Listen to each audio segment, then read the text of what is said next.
श्री गणेशाय नमः, सरस्वती नमः। विद्यार्थियों, हमने शब्द रूप और धातु रूप का सघन अध्ययन किया है। अब हम शब्द रूप और धातु रूप का प्रयोग सीखते हैं। किस तरीके से हम शब्द रूप और धातु रूप का प्रयोग कर सकते हैं, क्योंकि शब्द रूप और धातु रूप ही संस्कृत की आत्मा है। यानी बिना शब्द रूप और धातु रूप के हम संस्कृत पढ़ने का सपना पूरा नहीं कर सकते। इसलिए किसी भी संस्कृत में लिखे हुए गद्यांश, किसी भी संस्कृत में लिखे हुए पाठ में से अगर वहां पर 100 शब्द है तो 100 में से 90 शब्द आपको शब्द रूप और धातु रूप के मिलेंगे। इसलिए इसका प्रयोग, इसकी आवश्यकता संस्कृत में अति आवश्यक है। इसलिए हमने हमारे इसी YouTube चैनल पे शब्द रूप के 4 वीडियोस और धातु रूप के 2 वीडियोस अपलोड कर रखे हैं। वहां पर आप अध्ययन करने के बाद में ही यह समझे, वरना शब्द रूप और धातु रूप के थोड़े से ज्ञान के बिना यहाँ उसका प्रयोग नहीं कर सकते। जाइए कहीं नहीं, एक बार आपने यह प्रयोग सीख लिया तो उसके बाद में शब्द रूप धातु रूप के वीडियो देख करके आप अपने शब्द रूप और धातु रूप को और ज्यादा स्ट्रॉन्ग बना सकते हो। क्योंकि संस्कृत अध्ययन में शब्द रूप और धातु रूप के बिना बहुत से व्याकरण के टॉपिक है, उसको हम नहीं पढ़ पाते। क्योंकि शब्द रूप और धातु रूप के बिना उसका अध्ययन करना मुश्किल होता है। जैसे समास, वाच्य, इन सभी को हम नहीं पढ़ सकते। तो शुरू करते हैं शब्द रूप का प्रयोग। जैसे लता गाना गाती है, तो यहाँ शब्द रूप का प्रयोग कर रहे हैं। तो लता शब्द है वो आकारांत स्त्रीलिंग शब्द है। तो इसका यहाँ पर इस वाक्य में कर्ता कौन है? लता है। तो लता कर्ता है, इसीलिए उसके अंदर प्रथमा विभक्ति एक वचन का प्रयोग होगा। और उसके अलावा यहाँ पर गाना, गीत, गीत क्या है? कर्म है, इसलिए गीत में द्वितीय विभक्ति एक वचन होगा, क्योंकि कर्म में द्वितीय होती है। और गाती है, ये तो यहाँ धातु रूप का विषय है। तो यहाँ पर क्या होगा? लता गीतम गायती। गायती क्यों लगेगा? क्योंकि वो प्रथम पुरुष एक वचन है। इसके बाद में बालक को लड्डू अच्छे लगते हैं, अच्छे लगते हैं, या फिर बालक को लड्डू दो से तो क्या होता है कि फिर शब्द रूप का सही प्रयोग नहीं होता है। क्योंकि यहाँ पर अपन कर्म कारक का प्रयोग करने जा रहे हैं और देना धातु के योग में संप्रदान हो जाता है। इसलिए जिसको अच्छा लगता है उसमें संप्रदान आ जाता है। इसलिए यहाँ पर 2 की जगह खिलाओ कर दिया। बालक को लड्डू खिलाओ, तो बालक को लग गया, तो यहाँ पर क्या हो गया? कर्म हो गया। तो बालक में कौन सी विभक्ति आएगी? द्वितीया। लड्डू ये भी कर्म है, इसलिए इसमें लड्डू द्वितीय आ जाएगा। फिर खिलाओ ये प्रेरणात्मक धातु होगा, तो क्या होगा? बालकम मोदकम खादियतु, खिलाओ, तो इसमें भी द्वितीया। अब पेन से लिखो, तो पेन से लिखो, पेन द्वारा लिखो। पेन यहाँ पर साधन है, इसलिए पेन क्या हो गया? करण कारक हो गया। और करण कारक में तृतीया विभक्ति का प्रयोग होता है, इसलिए यहाँ पर पेन में कौन सी विभक्ति? तृतीया। और लिखो यहाँ पर ऑर्डर दिया है, तो यहाँ लोट लकार प्रयोग में आ जाएगा। तो कलमेन तृतीया, रामेण, बालकेन, याद आया? लिख तू यानी लिखो, पेन से लिखो मतलब कल में लिख तू। अब आता है ब्राह्मण के लिए भोजन। तो ब्राह्मण के लिए कहां पर आता है? चतुर्थी विभक्ति में संप्रदान कारक में। तो के लिए से पहले कौन सा शब्द है? ब्राह्मण, इसलिए ब्राह्मण में कौन सी विभक्ति आएगी? चतुर्थी। और भोजन का भोजन ही रहेगा। तो ब्राह्मणाय भोजनम मतलब ब्राह्मण के लिए भोजन, रामाय यानी राम के लिए, इस तरीके से। उसके बाद में पेड़ से पत्ता गिरा, पेड़ और पत्ता दोनों अलग अलग हो रहे हैं, तो पीछे स्थिर कौन सी वस्तु है? पेड़। इसलिए पेड़ में कौन सी पंचमी विभक्ति होगी? क्योंकि अपादान कारक है। पत्ता गिरा, तो यहाँ पत्ता आपके कर्ता बन जाएगा, इसलिए पत्ता में आपके प्रथमा विभक्ति होगी। वृक्षांत पत्रम पतति, तो वृक्षांत में पंचमी आ गई। दशरथ का बेटा रहा, दशरथ का लग गया, इसका मतलब हिंदी में संबंध कारक हो गया, लेकिन संस्कृत में यहां कोई कारक नहीं होता है, इसलिए केवल षष्ठी विभक्ति आएगी। बेटा राम, ये विशेषण ये विशेष्य, इसमें प्रथमा विभक्ति होगी। तो दशरथ से षष्ठी आ गई, रामस्य की तरह। पुत्र है राम, ये प्रथमा विभक्ति आ गई। अब उसके बाद में कैलाश पर शिव, तो कैलाश पर में कौन सा? सप्तमी अधिकरण कारक, तो कैलाश में सप्तमी विभक्ति आ जाएगी, एक वचन आ जाएगा शिव। इसका देखिए, कैलाशे शिव, कैलाश पर्वत पर शिव है, तो यहाँ कैलाश में सप्तमी एक वचन है। संस्कृत में कैलाश ऐसे लिखते हैं, हिंदी में ऐसे। वैसे शुद्ध शब्द ये है, हे बालकों पढ़ो, तो हे बालकों में भव बालकः, ये संबोधन बहुवचन है। पढ़ो पठन्तु, पढ़ो, इस तरीके से शब्द रूप का प्रयोग होता है। क्योंकि ये बहुत कम अध्ययन करवाया मैंने, क्योंकि शब्द रूप और धातु रूप के वीडियोस देखने के बाद में ये केवल प्रैक्टिस है। अब धातु रूप का प्रयोग, बालक पढ़ता है मतलब लट लकार है, और बालक एक वचन है, तो एक वचन की क्रिया आएगी। बालक है पठती, दो बालक पढ़े थे, यहाँ पर दो बालक है, तो बालक कऊ आ जाएगा, क्योंकि शब्द रूप और धातु रूप का आपस में अभिन्न संबंध होता है, तो ये तो शब्द रूप है। दो बालक पढ़े थे मतलब भूतकाल हो गया, तो अपठताम, क्योंकि ये प्रथम पुरुष है, इसलिए यहां पर आ जाएगा बालकौ अपठताम। ये देख लीजिए, बालकौ अपठताम, सभी बालिकाएं पढ़ेगी, सभी बालिकाएं मतलब बालिका प्रथमा विभक्ति बहुवचन, पढ़ेगी मतलब भविष्यत काल, इसका मतलब सभी बालिकाएं, बालिका प्रथमा बहुवचन है, और ये प्रथम पुरुष के करता है, इसलिए पढ़ेगी भी प्रथम पुरुष की बहुवचन की क्रिया आएगी। पठिष्यन्ति, बालिका पठिष्यन्ति। फिर आएगा तुम पढ़ो, तुम त्वयं करता है, और त्वयं हमेशा मध्यम पुरुष में आता है, और पढ़ो इसके अंदर लोट लकार है, तो लोट लकार मध्यम पुरुष एक वचन में क्या होता है? पठतु, पठताम, पठन्तु, पठ, क्या आएगा? पठ, त्वयं पठ, तुम पढ़ो। यहां कोई विसर्ग नहीं होता, शब्द रूप धातु रूप आपको याद है। तुम दोनों को पढ़ना चाहिए, तुम दोनों को पढ़ना चाहिए। अब चाहिए अर्थ में कौन सा लकार होता है? चाहिए अर्थ में विधिलिंग लकार होता है। विधिलिंग लकार में कर्ता के साथ में को जुड़ जाता है, तो यहां पर तुम दोनों ये आपके कर्ता है। युवाम, ठीक है ना, पढ़ना चाहिए। अब पठेत, पठिताम, पठेयु, पठे, पठेतम, तुम दोनों हैं, तो यहां पर तुम दोनों के अंदर कौन सा आता है? तुम दोनों के अंदर युवाम आता है, मध्यम पुरुष द्विवचन। पठेत, पठिताम, पठेयु, पठे, पठेतम, तो यहां पर क्या आ जाएगा? पठेतम, युवाम पठेतम, ये आपका राइट हो गया। इस तरीके से संस्कृत होती है। तुम सभी पढ़ते हो, तुम सभी का मतलब यूयम, और पढ़ते हो वर्तमान काल आ गया, तो पठती, पठत, पठंती, पठसी, पठत, पठत, विदाउट विसर्ग वाला। तुम सभी यूयम पठत, ये आ गया।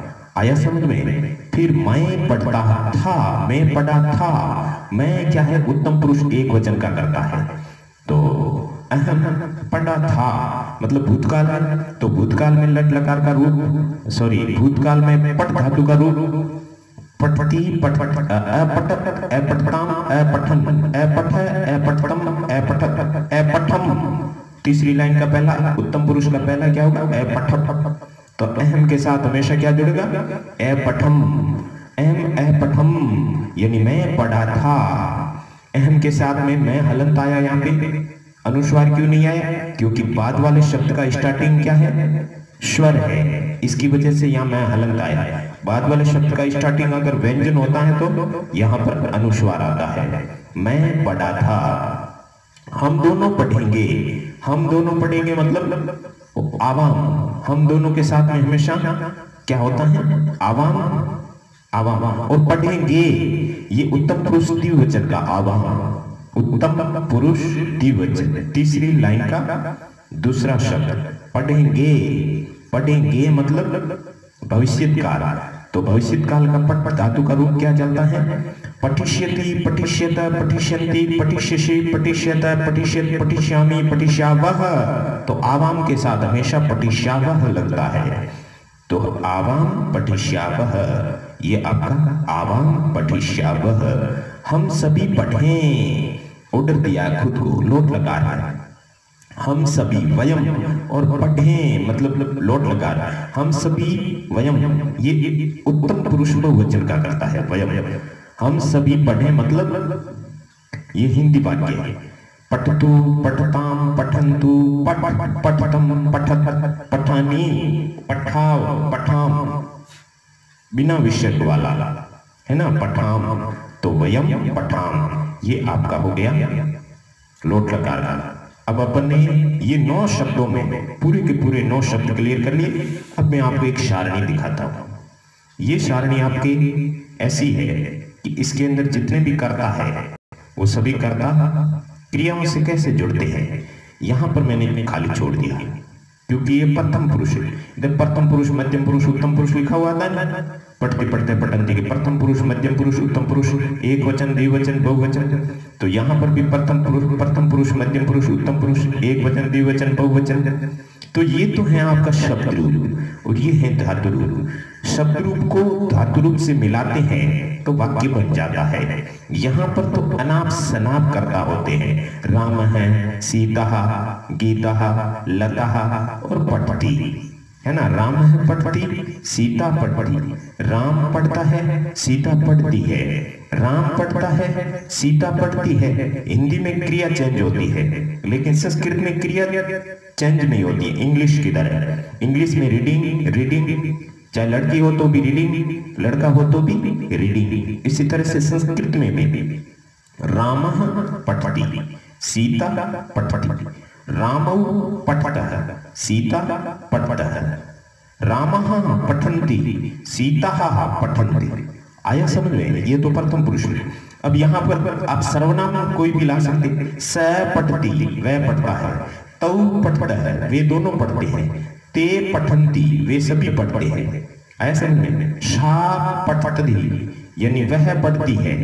ते पठतः, वे दोनों पढ़ती है। ताः पठन्ति, वे सभी पढ़ती है।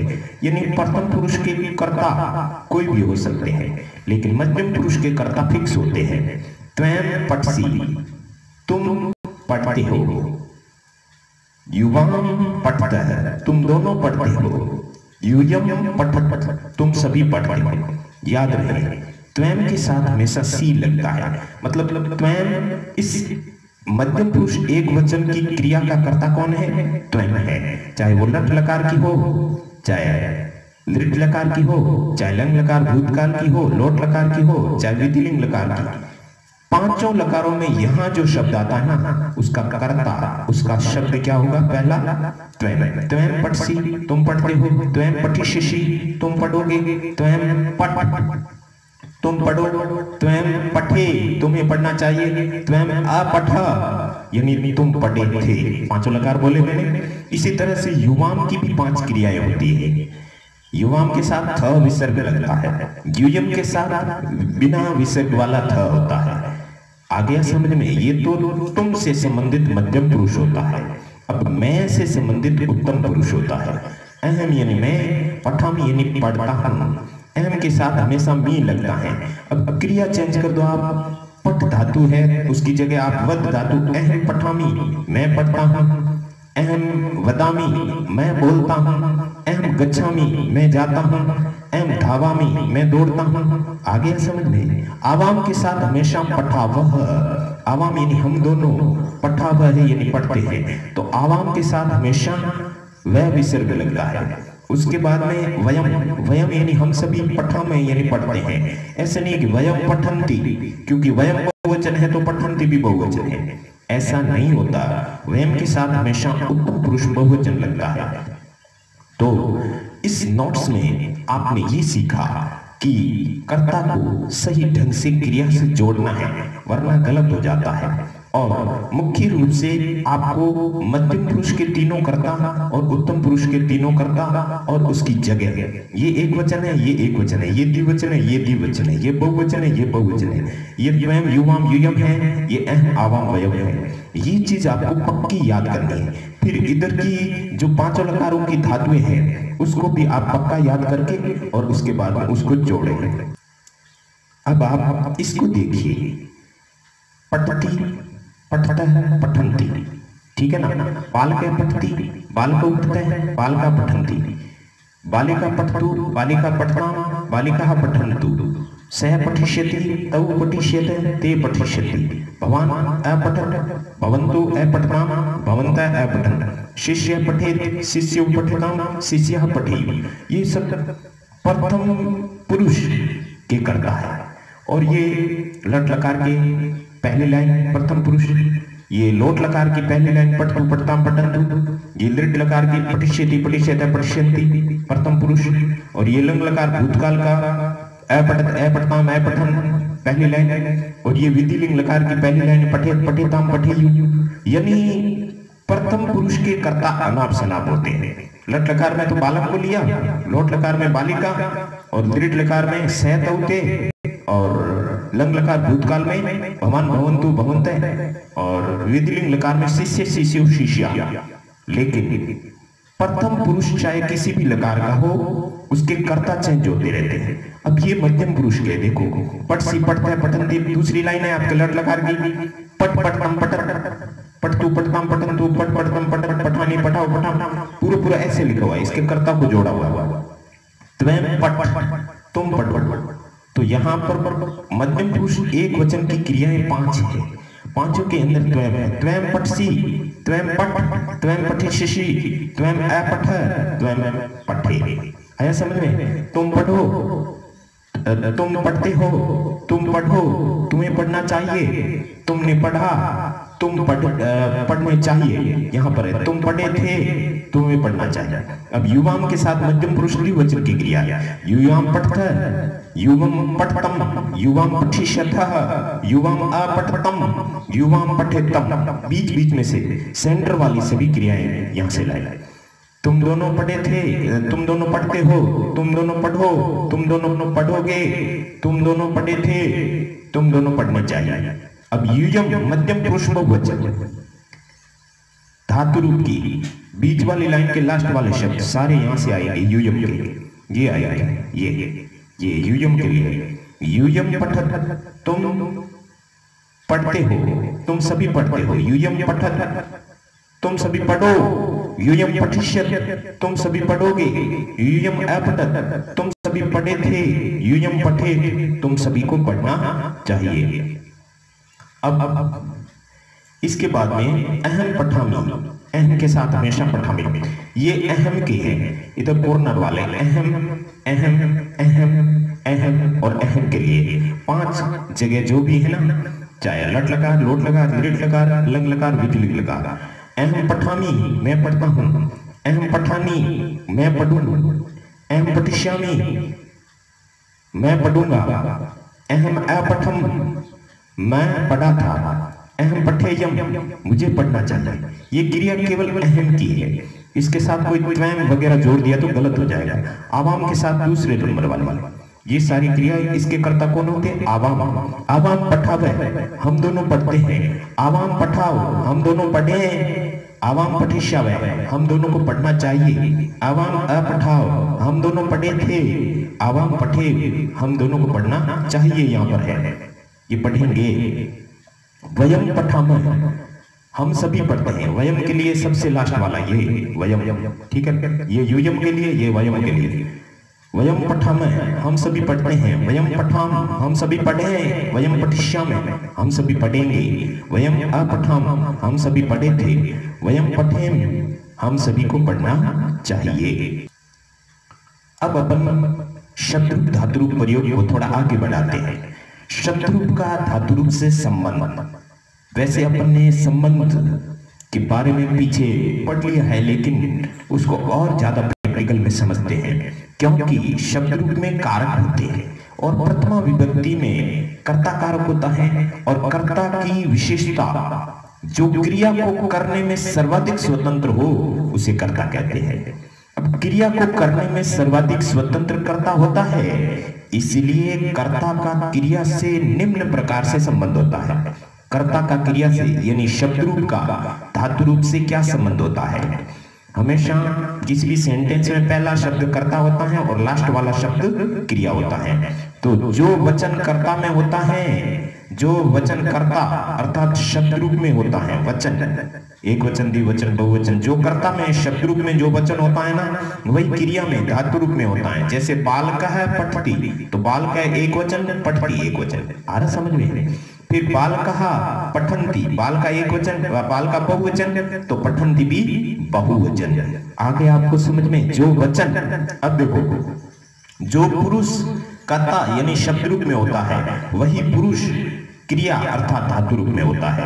राम है पठती, प्रथम पुरुष है, राम है प्रथम पुरुष है, पठती भी प्रथम पुरुष है। सीता पठती, प्रथम पुरुष है, सीता प्रथम पुरुष है, पठती भी प्रथम पुरुष है। अब ये एक वचन है, वचन की बात नहीं करिए, पुरुष की।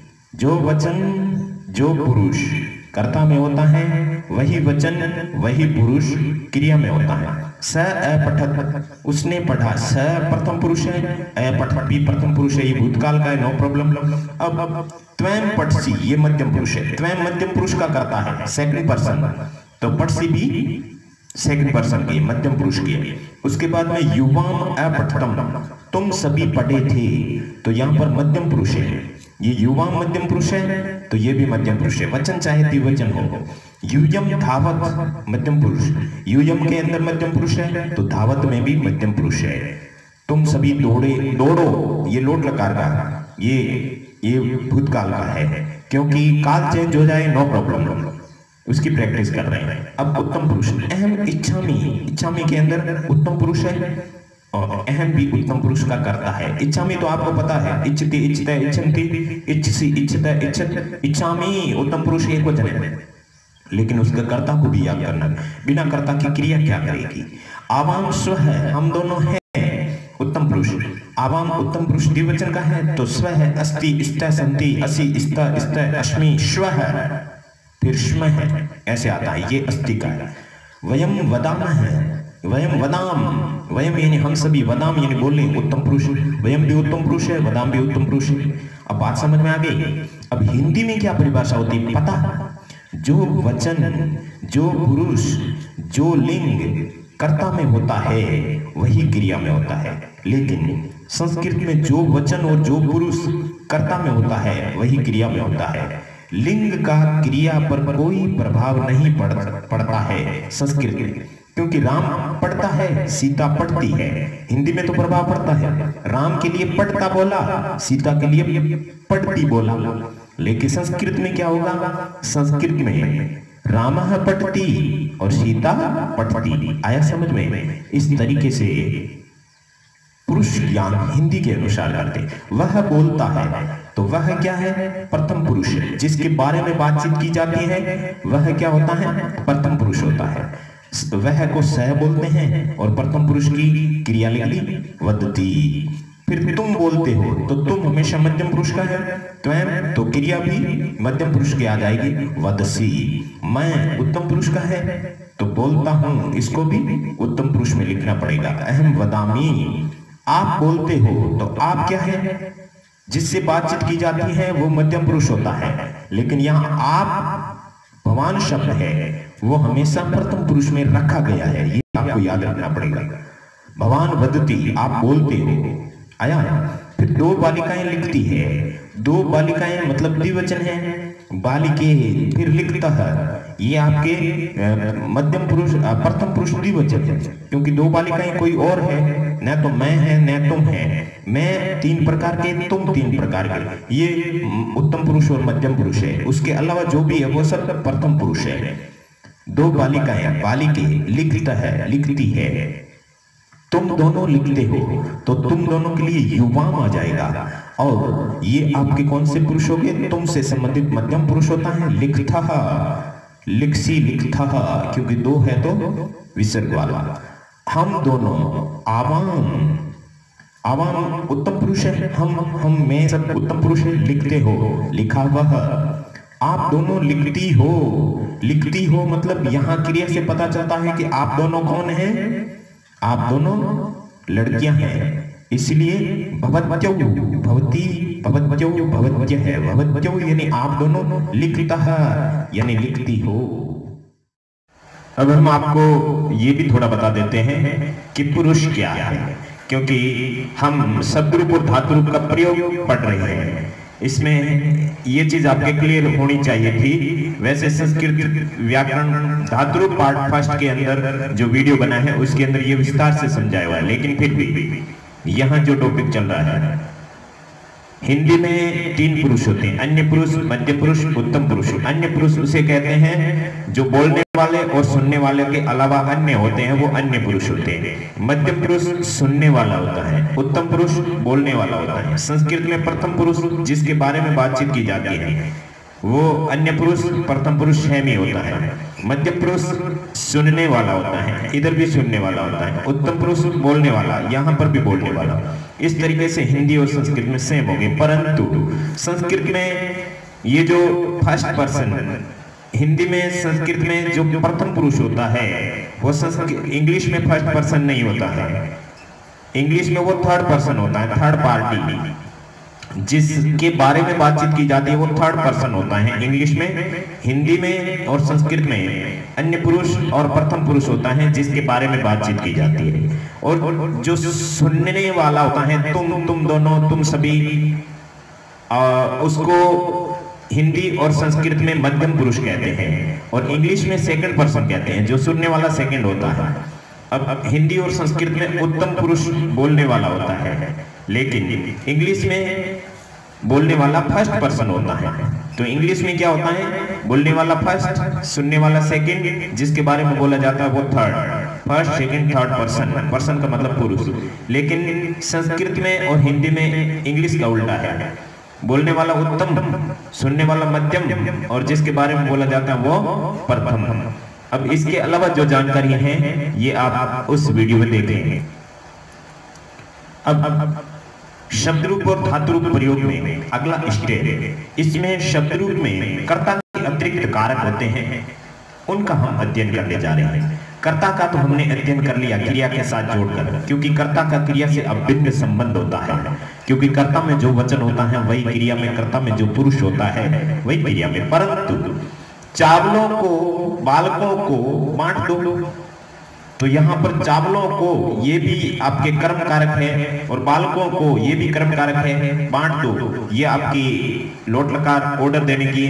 तो तंडुलान बहुवचन चावल, बालकों को बालकान, तंडुलान चावलान, द्वितीय विभक्ति बहुवचन, द्वितीय में कर्म कारक होता है, दूसरे नंबर पे कर्म कारक होता है। तो यहाँ पर राम है, रामौ रामः, रामम रामौ रामान, बालकान, तंडुलान द्वितीय बहुवचन में सेम होते हैं सर। एक शब्द रूप याद हो गया तो सारे ऑटोमेटिक याद हो जाएंगे। तंडुलान चावलों को, बालकान बालकों को, वितरतु बांट दो। इस तरीके से आपके शब्द रूप के कर्ता के अतिरिक्त कारकों का प्रयोग, शब्द रूप का उपयोग होता है।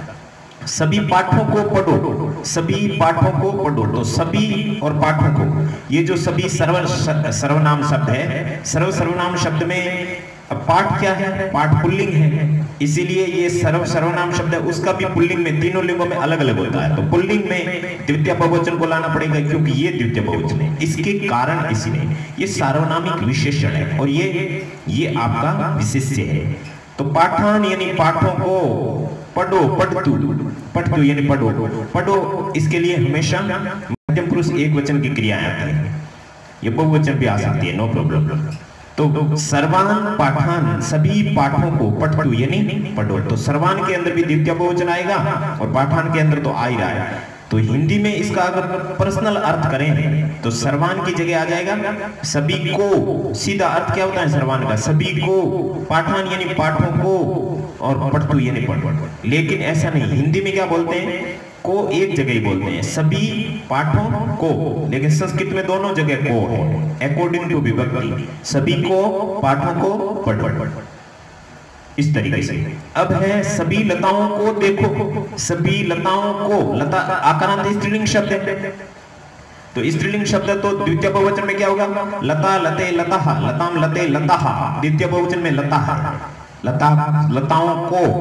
तो यहां पर भी स्त्रीलिंग में आना चाहिए, यहां पर पुल्लिंग था, पुल्लिंग आया, स्त्रीलिंग है तो स्त्रीलिंग।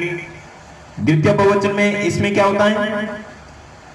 सर्वा सर्वे सर्वः, सर्वां सर्वे सर्वः।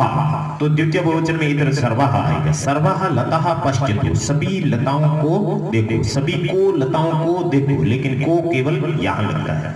अब इन फूलों को देखो, इन मतलब इदम सर्वनाम शब्द, उन नहीं सॉरी, उन फूलों को देखो, तो उन में तत् सर्वनाम शब्द है।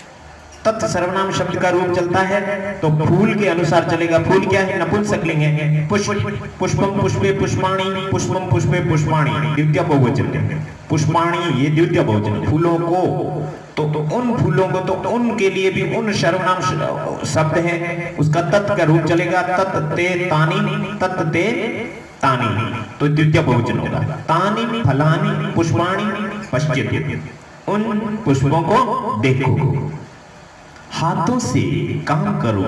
अब यहां पर करण कारक आ गया। हाथों से मतलब हाथ कितने होते हैं? दो ही होते हैं, तो द्विवचन आएगा। से कहां पर आता है? करण से, तृतीय विभक्ति में। तो यहां पर तृतीय विभक्ति लगी। हस्ताभ्याम, तृतीय विभक्ति द्विवचन है ना।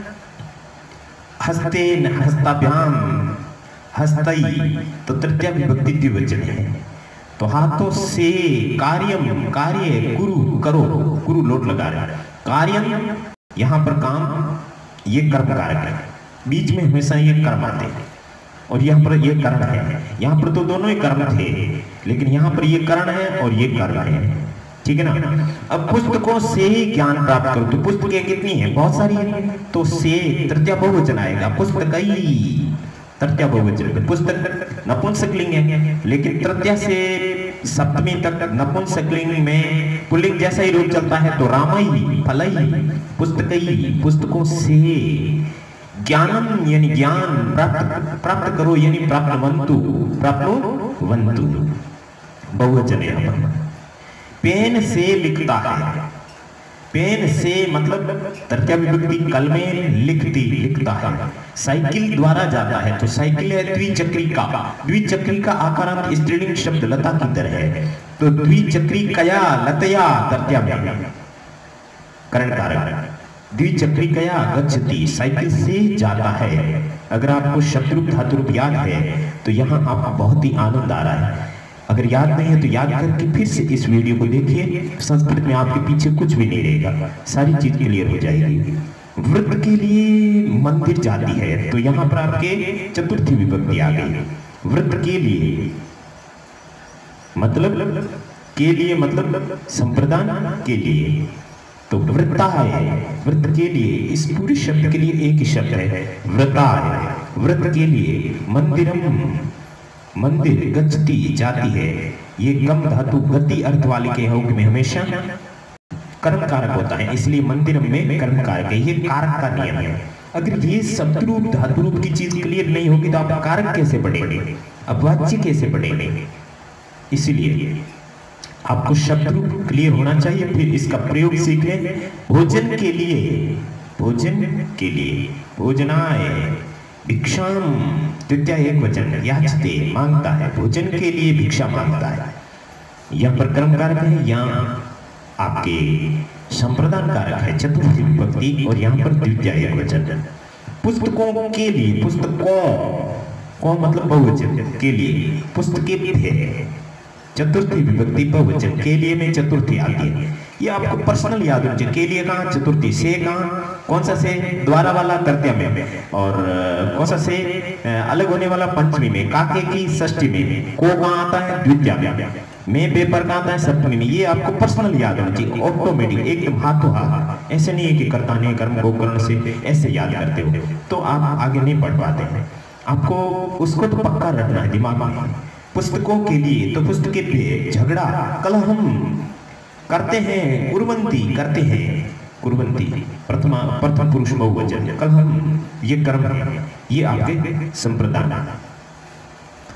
अब यहां पर कर्ता नहीं है।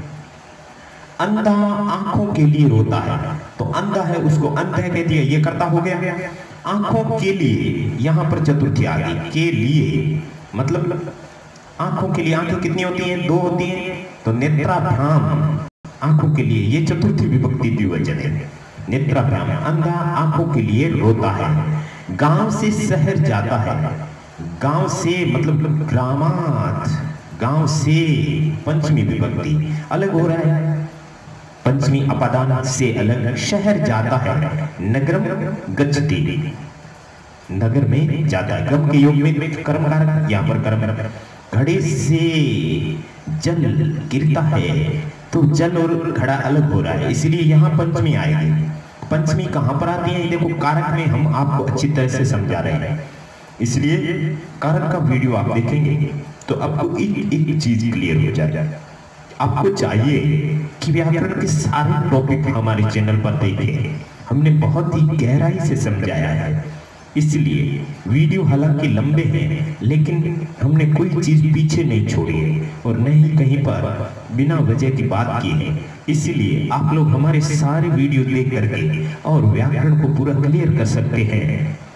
घटात यानी खड़े से पंचमी एक वचन, रामात जलम ये आपका कर्म हो गया। गिरता है पतती, घड़े से जल गिरता है।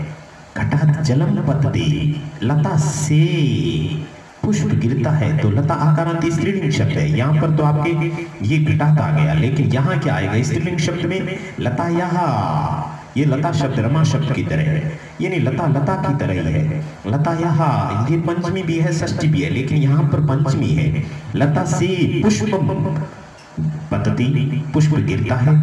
बादलों से वर्षा अलग हो रही है, तो बादल को पर्जन्य कहते हैं, पर्जन्य है, ये आपके पंचमी बहुवचन है, पंचमी बहुवचन है ना। पर्जन्यात पर्जन्यो, पर्जन्यात पर्जन्याधाम, पर्जन्य है, ये पंचमी बहुवचन आ गया। वर्षा वर्षाम हो रही है, भवती हो रही है, ये एक वचन है तो यहाँ पर एक वचन आएगा।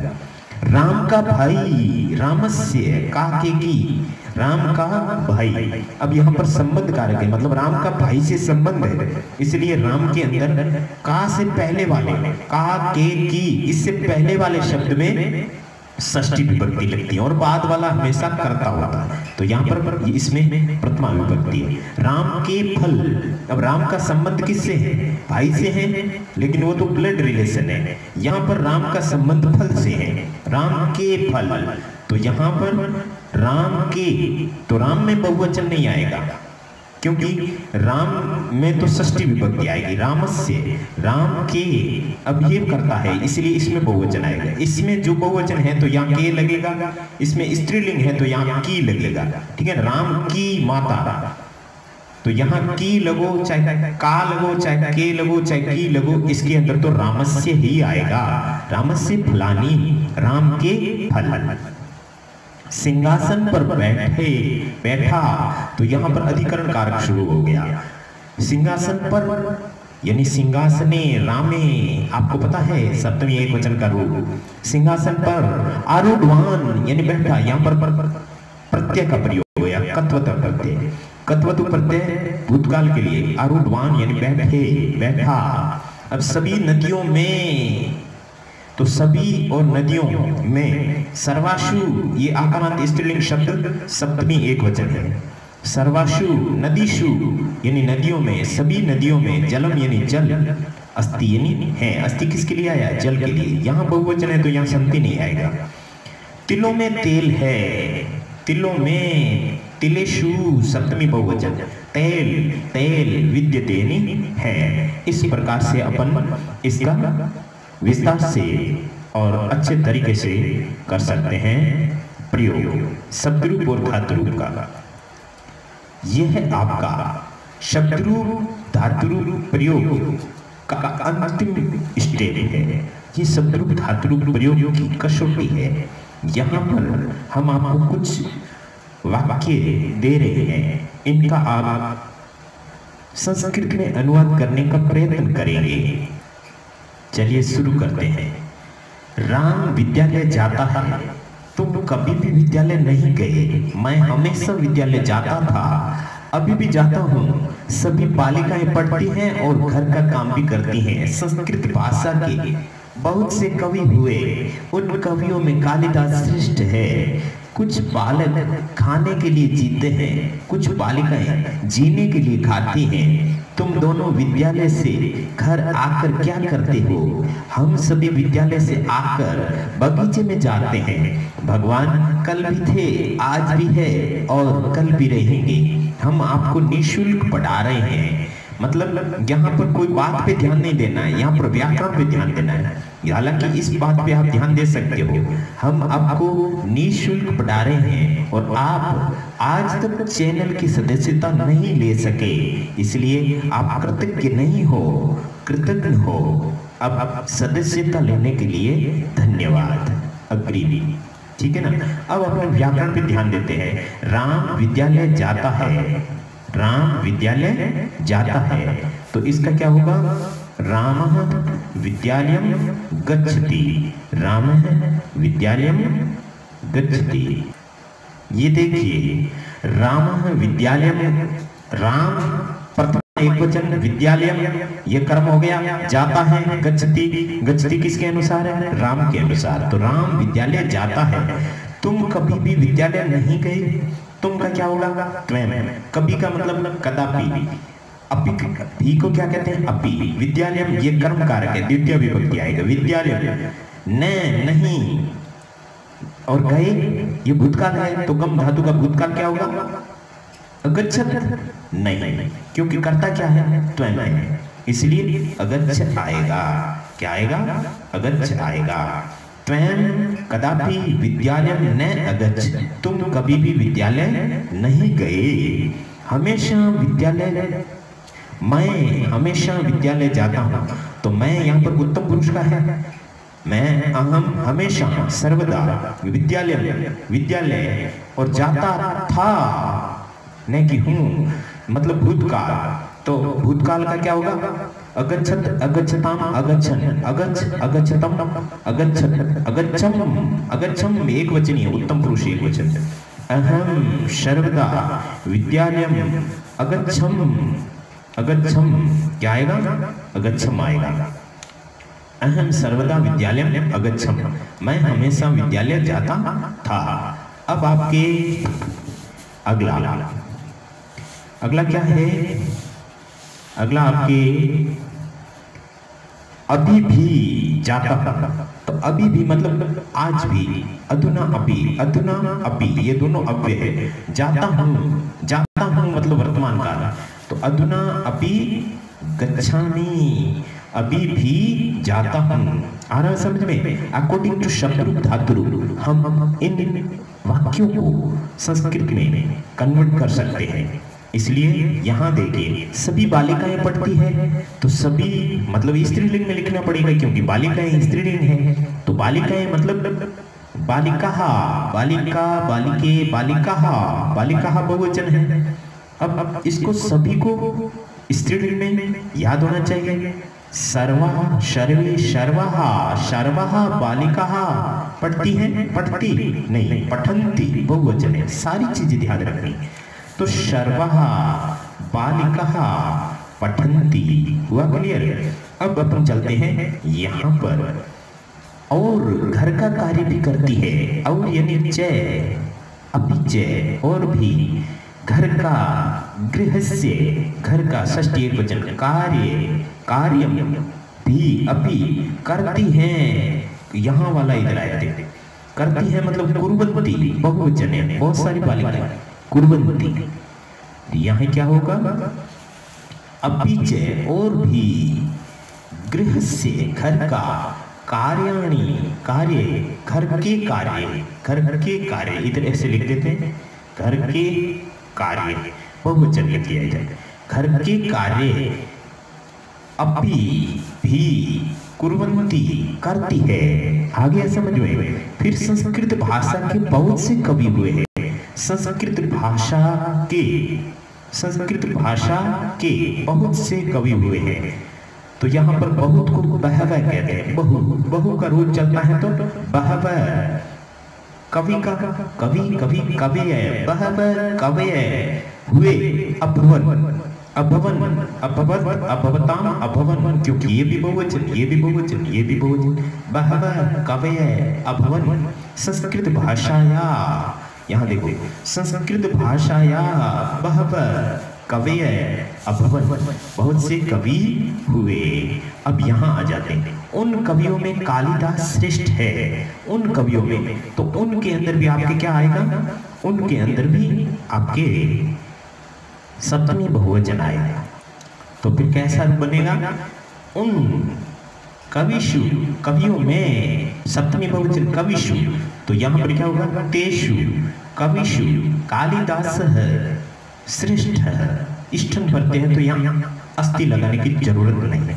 तो क्या होगा, तेषु कविषु कालिदास श्रेष्ठ, तेषु कविषु कालिदास श्रेष्ठ है। अब अपन देखते हैं, यहाँ कुछ बालक खाने के लिए जीते हैं, कुछ बालक, कुछ बालिकाएं, तो कुछ पुल्लिंग में होगा कश्चन, स्त्रीलिंग में होगा काश्चन, कुछ कश्चन। बालक जीते हैं मतलब बहुवचन, बालक खाने के लिए मतलब भोजनाय या भोजनार्थम जीते हैं, जीवंती। तो देखिए यहाँ पर क्या है, कश्चन बालः खादितुम, खाने के लिए, यहाँ पर आपका तुमन प्रत्यय भी आ सकता है। भोजनार्थम है ना, भोजन शब्द का प्रयोग कर दिया तो क्या होगा, अर्थम, अर्थम को भी के लिए कहते हैं, भोजनार्थम या फिर भोजनाय, भोजन के लिए, तीनों चीज होती हैं के लिए में। खादितुम खाने के लिए, तुमन प्रत्यय, भोजनार्थम अर्थम शब्द आता है तो भी के लिए होता है, और चतुर्थी लगा दियो भोजनाय, तो यहाँ पर भी आपके के लिए हो जाएगा। जीवंती जीते हैं, और कुछ बालिकाएं जीने के लिए खाती है। तो काश्चन बाला ये भी स्त्रीलिंग है, ये पुल्लिंग है, स्त्रीलिंग दोनों में बहुवचन सेम होता है।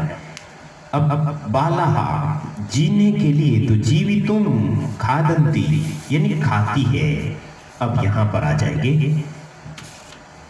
तुम दोनों विद्यालय से घर आकर क्या करते हो, तो तुम दोनों को संस्कृत में क्या कहते हैं, युवाम। विद्यालय से अलग हो रहे हैं तो विद्यालयात, तो पंच में आ जाएगा, घर, गृहम, आकर, आगत्य, गम धातु और ल्यप प्रत्यय, आगत्य, क्या, किम। अब यहाँ तुम दोनों हैं तो ये मध्य पुरुष द्विवचन है, करोति, कुरुत, कुर्वन्ति, करोषि, कुरुथ, ऐसा आएगा। अब यहाँ पर आएगा युवान, तुम दोनों, विद्यालयात, विद्यालय से, गृहम, घर, आगत्य, आकर, क्या, किम करते हो, कुरुत, कुरुथ विसर्ग वाला आएगा क्योंकि तुम दोनों हैं, युवाओं के साथ ये हमेशा आता है। हम सभी विद्यालय से आकर बगीचे में जाते हैं, तो हम सभी को संस्कृत में क्या कहेंगे, वयम।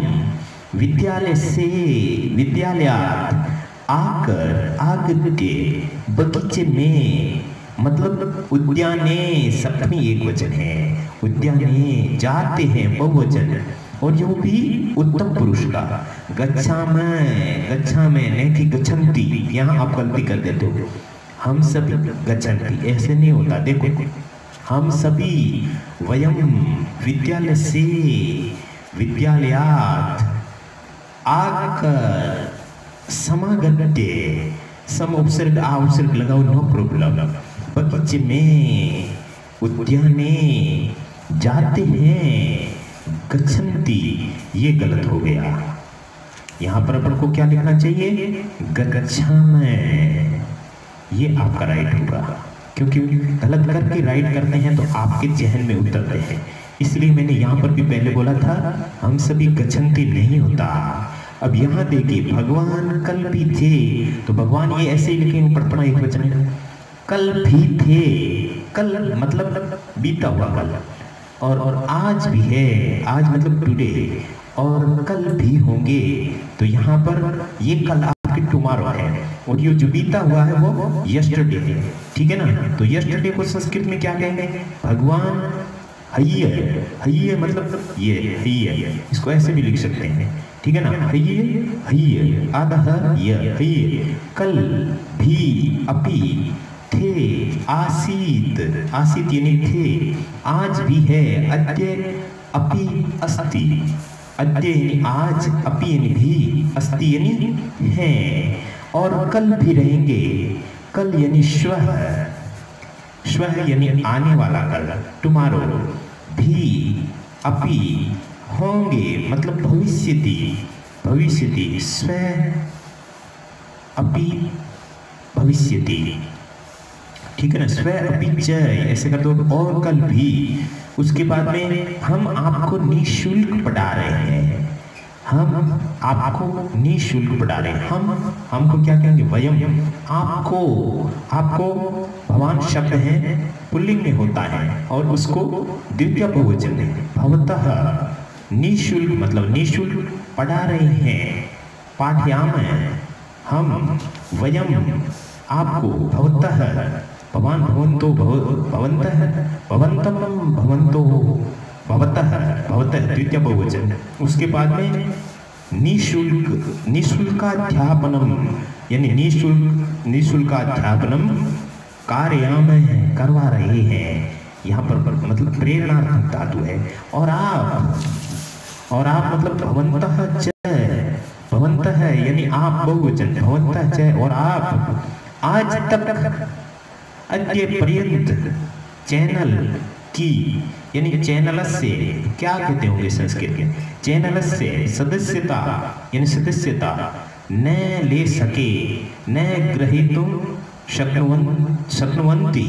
तो यहाँ देखो अद्य यानी आज, पर्यंतम यानी तक, पर्यंतम यानी तक, आज तक।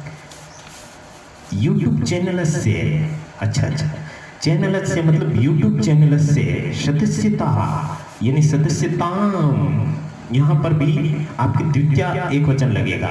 नहीं ले सके, न ग्रहीतवन्तः, यहाँ पर कत्वतु प्रत्यय है, और गृह धातु के अंदर कत्वतु प्रत्यय जुड़ा तो वो क्रिया शब्द नहीं रहा, धातु नहीं रहा, फिर नाउन बन गया।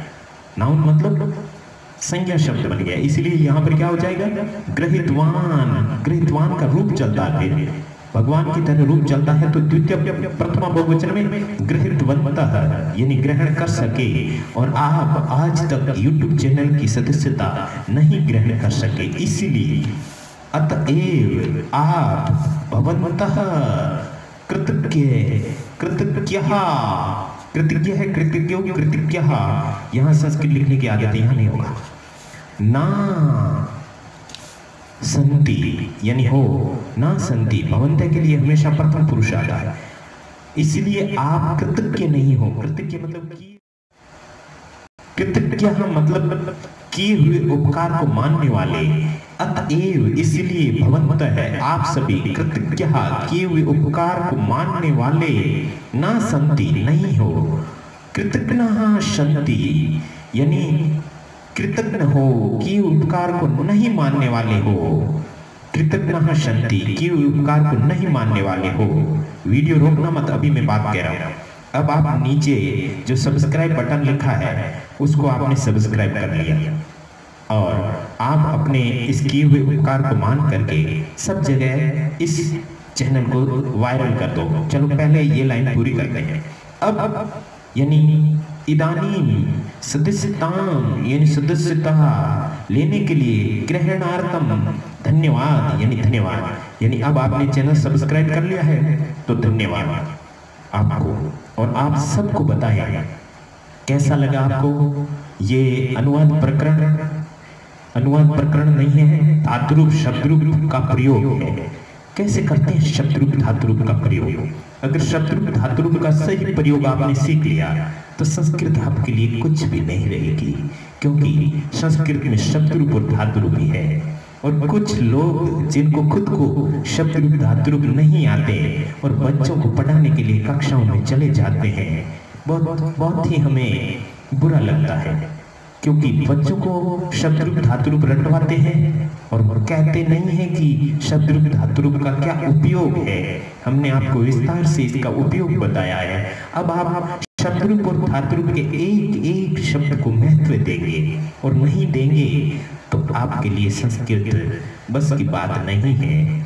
अब शब्दरूप धातुरूप के सारे शब्दों को महत्व देकर के हमारी बात को भी मान लीजिए।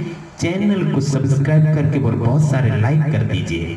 ज़्यादा लाइक होंगे तो बहुत से लोग देखेंगे, क्योंकि ये लाइक है तो कुछ तो इसमें है। अगर वास्तव में लाइक है तो ही लाइक करना, और अपने सहपाठियों को, अपने जितने भी जान पहचान वाले हैं, जिसको आप भला करना चाहते हैं, उन सबको भेज दीजिए और कहिए कि हमें संस्कृत बहुत सरल तरीके से समझाई जा रही है, आप भी इसको फुर्सत में समझिए। धन्यवाद। इन्हीं शब्दों के साथ मैं अपनी वाणी को अगली वीडियो तक विराम देता हूँ। हम कक्षा 6ठी से 10वीं तक राजस्थान बोर्ड की सभी पुस्तकों के सभी पाठों को इसी तरीके से मार्मिक ढंग से इसी चैनल पे पढ़ा रहे हैं, और रीड की तैयारी करने वालों के लिए व्याकरण, और 6ठी से 10वीं तक पढ़ने वालों के व्याकरण को भी कॉमन रूप से पढ़ा रहे हैं। और जो टॉपिक अलग अलग है उसको आप अपनी अपनी कक्षा के प्लेलिस्ट में जा करके और अच्छे ढंग से उसका पूरा कोर्स देख सकते हैं। और रीड वाले भी अपने रीड नामक प्लेलिस्ट में जाकर के और पूरी वीडियो देख सकते हैं। इन्हीं शब्दों के साथ बहुत बहुत धन्यवाद, बहुत बहुत धन्यवाद। आपकी तरफ से मुझे धन्यवाद, क्योंकि आप तो दे नहीं सकते, क्योंकि आपको कमेंट करना आता नहीं है। चलिए, भगवान आपका भला करे। हे भगवान, भला सबका करना, परंतु शुरू हमसे करना। 6ठी से 10वीं तक संपूर्ण संस्कृत पढ़ने के लिए चैनल सब्सक्राइब करें।